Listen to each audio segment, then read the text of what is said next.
these Woj bombs are crazy. I know Kyle was working. I was working. Dawson, I don't know what you was doing today, but man, my phone just kept fucking blowing off the hook.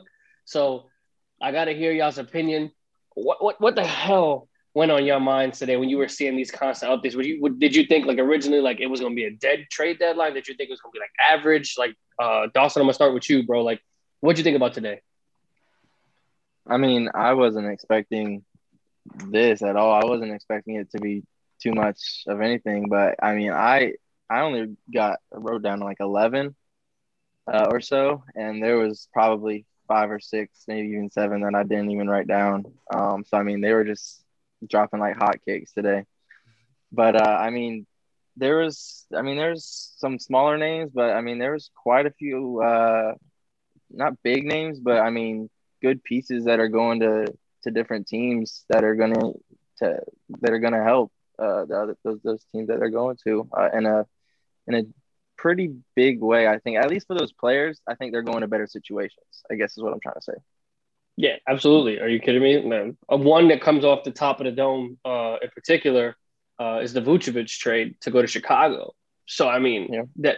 that's my favorite one. I love Chicago. I love Kobe White going to UNC. I love Zach LaVine. He's one of my favorite players to watch in the league. I love that young core that they have over there in Chi-Town. So I mean, to add a veteran big like Vucevic to go out there and solidify this team, bring a big vet into the house. And they found a way to keep Larry Markkinen, even though he was kind of rumored to go around, with trade rumors to be circulated.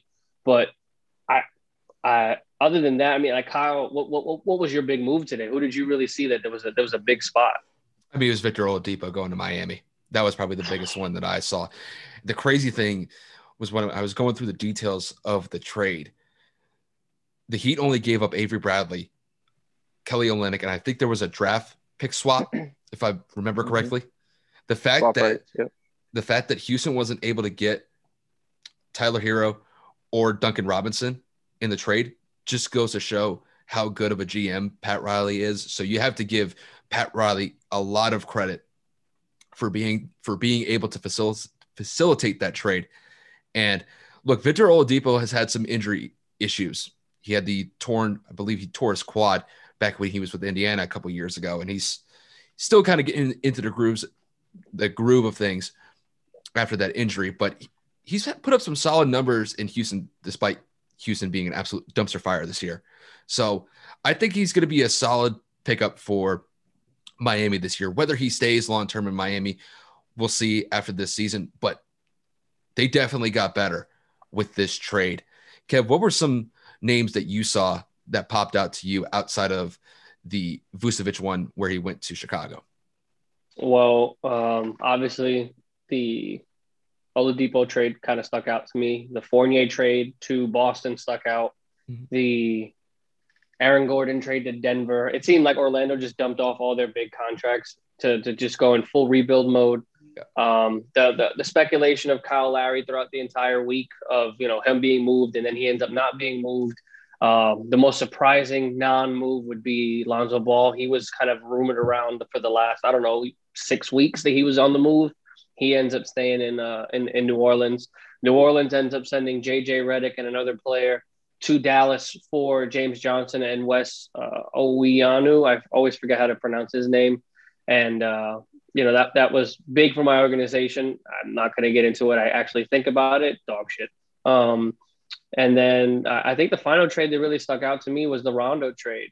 We were talking about it right before we started recording.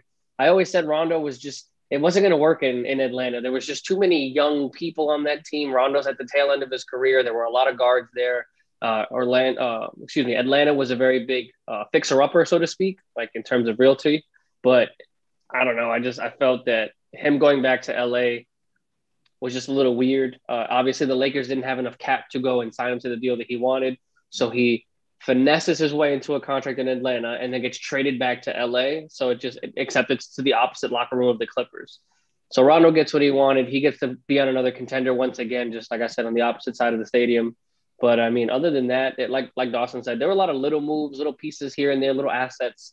But other than that, those are the trades that stuck out to me, honestly. I know one thing for sure. is that freaking Lou Williams is going to be living in Magic City the entire time that he's an Atlanta Hawk. So no mask. He's going to have a freaking throne room going into that place just because he's like treated like a god there.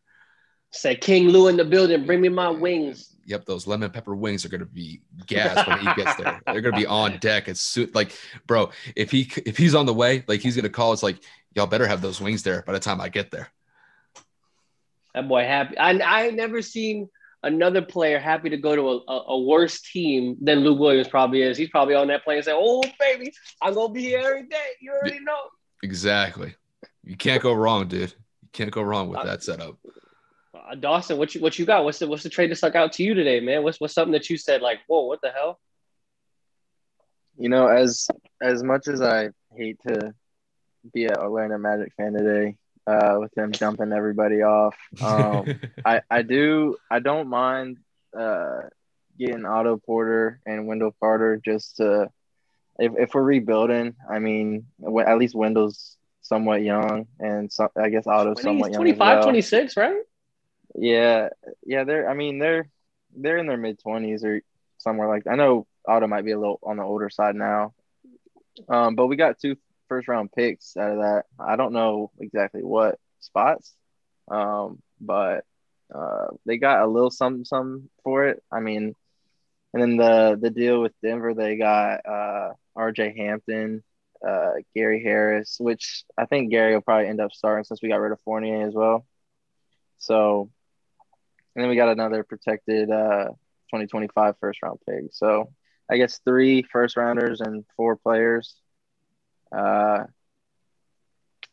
mean, we lost both trades, I think.